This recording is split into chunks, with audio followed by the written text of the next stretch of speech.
What's going on, everybody? Last NASCAR fan here, and welcome back to Diecast reviews. It's been a while since we've done some Diecast reviews. I kind of took a little bit of a hiatus from it for a bit, just because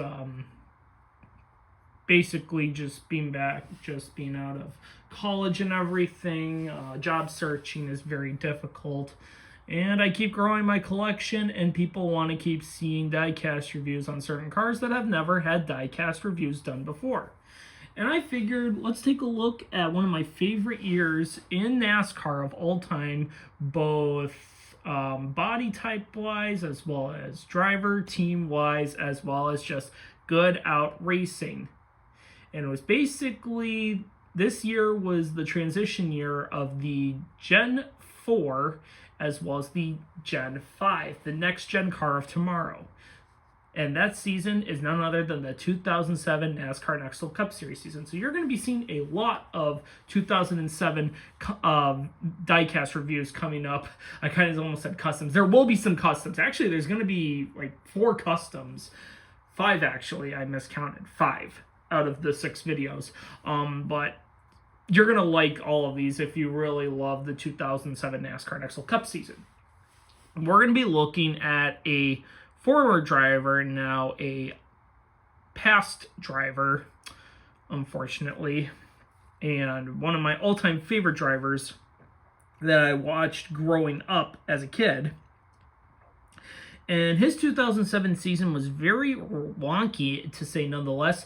Started off with his primary sponsorship basically all but disappearing before the end of the season, and luckily 3M sponsored for majority of the season after the primary. Ameriquest completely just went belly up, and as I said before, basically left before the end of the season. I think it was around the mid-late summer point was when they stopped sponsoring.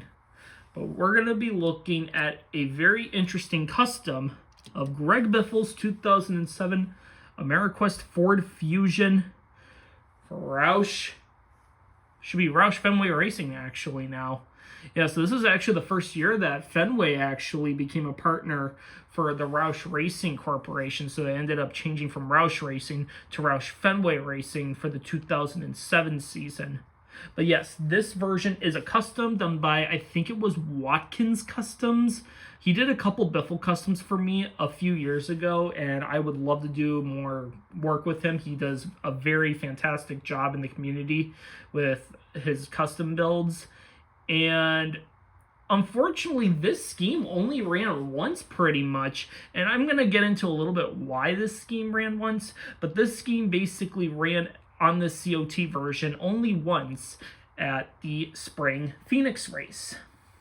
The race was won by Jeff Gordon. Greg Biffle did qualify 18th and finished 17th. A very mediocre day for Biffle, nonetheless. But he did finish on the lead lap, so, I mean, that was a plus. But as I said before, Biffle's 2007 season was very wonky because it was just all out of sorts.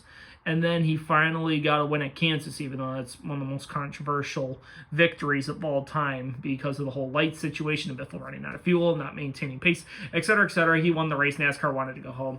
That's a story for another day. But we're going to get back to the car itself. So Ameriquest actually had its primary changed during the 2007 season for a short bit. The Daytona 500 variant had a red roof on top of it, but decals still don't exist for that version yet, so I have to hold off on that for now. But going into Auto Club, it would run this variant for the rest of the spring primarily until Phoenix, after Phoenix, when they changed the car entirely.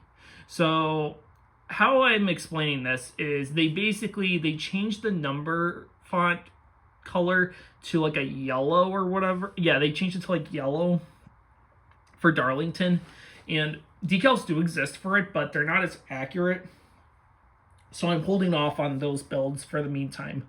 Let's get back to the car itself, though. We have a pretty much primarily black and kind of gold. I wouldn't really say it's gold, though. It's more like bronze. And then make sure you're looking at it. There's the Ameriquest logo. Ameriquest was a sponsor for Roush from 2006. They were a Busch Series sponsor for a bunch of their Busch cars with Mark Martin, Greg Biffle, as well as Matt Kenseth. And then they jumped up to the Cup Series as a primary sponsor. But unfortunately, as I stated before, the company went belly up and basically minimalized their sponsorship and then all but left before the end of the summer of 2007, in which 3M basically jumped on board, took a bunch of their primary races, as well as a couple other sponsors as well, if we see more diecast reviews in the future, and if decals get made ever, like Lumber Liquidators, as well as Dish Network had a few primary races. Nintendo Wii sponsored a few races as well, and I can't wait to get decals for those, of course. But Biffle had a lot of random primary sponsors as well. Jackson Hewitt was a primary sponsor for a bit of the season, but it was primarily 3M that took over for majority of the rest of the 2007 season, primary sponsor-wise. And as you can see right there, there's the 3M sponsor right by the driver sponsor, along with Dish over there and Sherwin-Williams. On the B post, Oreo, Coca-Cola, Ameriquest, and I think Ford. On the C post right there, there's the Jackson Hewitt sponsorship. Ameriquest Mortgage on the side, and then Discount Tire right there. And then on the deck lid, Ameriquest Mortgage. And then on the rear TV panel, Ameriquest.com. And this car was actually playable in NASCAR 08 for both the PS2, PS3, and Xbox 360. Biffle actually had a bunch of paint schemes for that game. Come to think of it, he actually had his Ameriquest paint scheme that ran technically Fontana. And then the COT version that was accurate to the Phoenix. And then he also had the 3M car that ran at Texas. And then he also had the Ameriquest 3M scheme that ran Las Vegas earlier that year as well.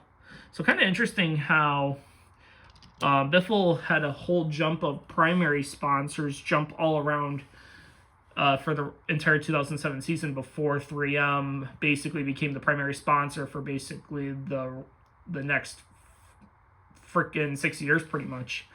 But anyways, thank you so much for watching this video. Comment, like, subscribe, hit the notification bell for brand new diecast reviews. I'll see you in the next diecast review whenever. Take care, everyone. Have a good one, and keep on collecting.